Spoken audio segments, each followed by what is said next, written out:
ማይክሮሶፍት ኤክሴል ለመጠቀም በምትከፍቱበት ታይም ላይ እነዚህ አይነት ፎንት ታይፕ እና ፎንት ሳይዝ በራሳችሁ ሴት አድርጋችሁ ሁሌ ማይክሮሶፍት ኤክሴል በምትከፍቱበት ሰዓት እናንተ ሴት ያደረጋችሁት ፎንት ታይፕ እና ሳይዝ ሁሌ እንዲመጣላችሁ የምትፈልጉ ከሆነ በዛሬ ቪዲዮ እንዴት አድርጋችሁ ሴት ማድረግ እንደምትችሉ አንድ በአንድ የማሳያችሁ ይሆናል።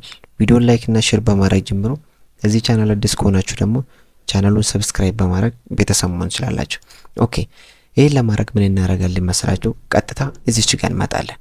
ፋይል የምትለው ውስጥ ከገባን በኋላ እዚች ጋር ምን የሚል ነገር እናገኛለን? ኦፕሽን የምትል ነገር እናገኛለን።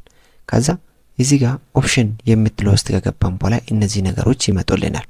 እነዚህ ነገሮች ከመጡልን በኋላ እዚች ጋር ምን የሚባል ነገር አለ? ዩዝ ዚስ አስ ዲፎልት ፎንት የሚላለ።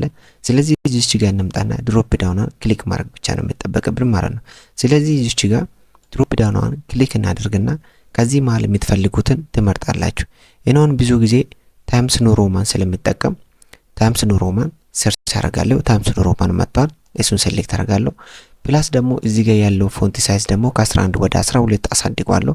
ከዛም በኋላ እዚች ጋር መጥቼ ምን አደርጋለሁ? ኦኬ ይላለሁ ማለት ነው። ከዛም በኋላ ምን ይለኛል መሰላችሁ? ፕሊዝ ክሎዝ ኤንድ ሪስታርት ማይክሮሶፍት ኤክሴል ሶ ዛት ዘ ፎንት ቼንጅ ካን ቴክ ኢፌክት ይላል። ስለዚህ ይህንን ኢፌክት ለመጠቀም ደግሞ ግዴታ ማይክሮሶፍት ኤክሴል አቋርጣችሁ እንደገና ማስነሳት ወይ ደግሞ ሪስታርት የምንለው ነገር ማድረግ ይኖርባችኋል ማለት ነው። ልክ እንደዛ ስታረጉ አሁን ወደ ቀየርነው ነገር ይመጣላችኋል ማለት ነው። ሁሌ ማይክሮሶፍት ኤክሴል በከፈታችሁ ቁጥር በዲፎልት ነው ይመጣላችኋል ማለት። ስለዚህ ሁሌ ስራዎቻችሁን በሚሰሩበት ሰዓት እዚህ የመጣችሁ ማስተካከል ሳይዝ መጨመር ምናምን አይጠበቅባችሁ ማለት ነው በዲፎልት ካስቀመጣችሁ። ስለዚህ እንዲያርጋችሁ ፎንት ታይፕ እና ፎንት ሳይዝ ባይ ዲፎልት በዚህ መልኩ ሴት ማድረግ ትችላላችሁ። ቪዲዮን ከወደዳችሁት ደግሞ ላይክ እና ሼር፣ ለዚህ ቻናል አዲስ ከሆናችሁ ደግሞ ቻናሉን ሰብስክራይብ ማድረግ እንዳይረሳ።